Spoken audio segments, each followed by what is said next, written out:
Hey guys, it's Ross Gordon on Space Coach. Today we're going to take a look at the members of Enfys Nest's Cloud Rider gang. And here they are. This is Weasel, which is Warwick Davis.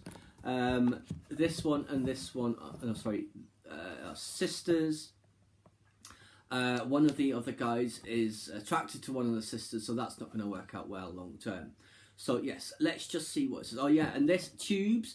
I don't know if it's Edria or Benthic from Rogue One, and this you can't really see, but you do see one of them on the beach on Savareen. And I don't know if it's just meant to be another member of that species, but given that one of them is later part of Sorgara's partisans, and this is a proto-rebel cell, who knows? So, Enfys Nest's gang. The Cloud Riders form the core of Enfys Nest's gang.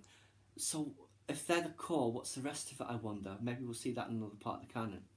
The support staff, I suppose. Their notorious swoop bikes can match the speed of starships, enabling the gang to board target vehicles mid-flight. Other members of Nest crew include marauders and support personnel. The outlaws generally conceal their identities behind helmets or masks. So first, we'll have a look at Weasel.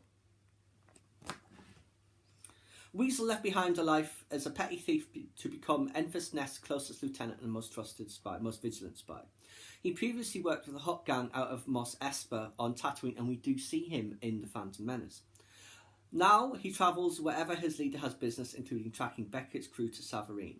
He's got a Calavarlan tracker helmet with rangefinder, which obviously that's very Mandalorian, and this will be his weapon. A Merson Munitions K-21C portable ordnance launcher that we saw in the other spread. Now here is Tubes, a Tognath from Yartogna. Tubes is a mysterious marksman whose features are concealed beneath a chrome helmet. Oh, now I understand.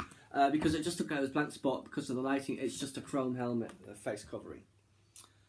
He is a refugee from Yartogna who speaks little of his past. The Empire conquered his world, leading to a mass exodus of its inhabitants. Many of these fugitives were exploited by criminal syndicates like Crimson Dawn, but Tubes found his own path with the Cloud Riders. Pressure-tight corrugated metal breathing hose is this.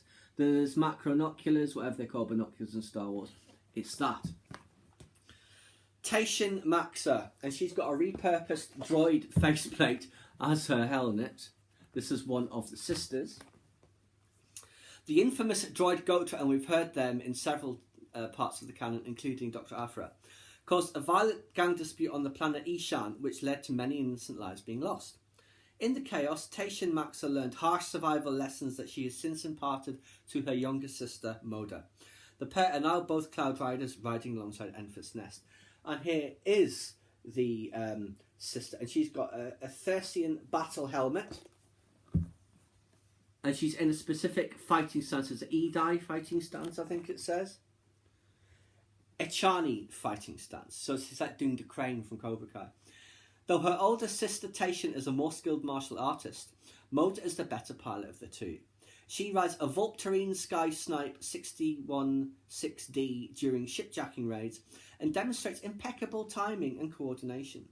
Moda trains with her sister to improve her combat abilities. Next is Calyxido Riss, which is this one.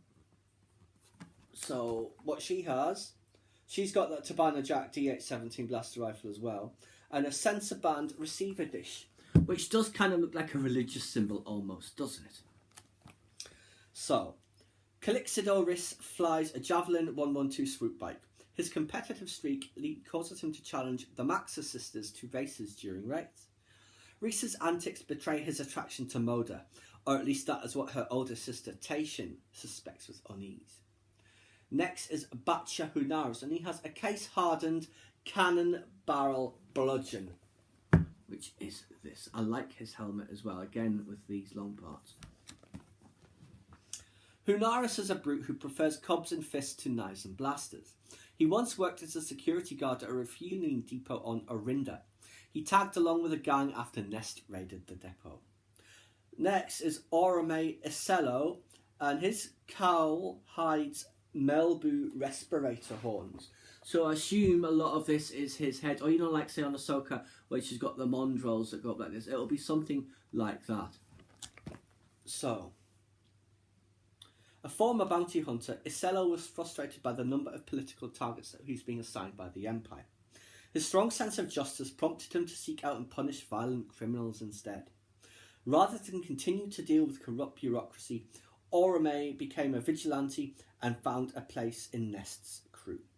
And this is a tuft of hair from a loyal bantha Orem once had as a mount. So it's like his lucky rabbit's paw, I suppose. But yes, that is just a look at the individual gang members of Enfys Nest Cloud Rider gang. Great designs for all of them. And it was great to see people like Warwick and someone like one of the Two Tubes guys in there. It does give lots of nice connections between all of the canon. And as I said in the previous video, Solo is woven into the canon much, much better than The Last Jedi is, with its callbacks to the past and the familiar things that we're aware of from that era. It worked very, very well on that front. It was fan service in some of the best possible ways. Like that very first volume of the Star Wars comic, if you remember when we reviewed that. It was fan service on every page, and all of it was terrific. It was pretty much the same in this as well for most of the things. But for now, that's just a look at Enfys Nest gang. Please subscribe to the channel if you enjoyed this content. Leave me a comment and suggestion for a current topic you'd like to see discussed. Or like the video.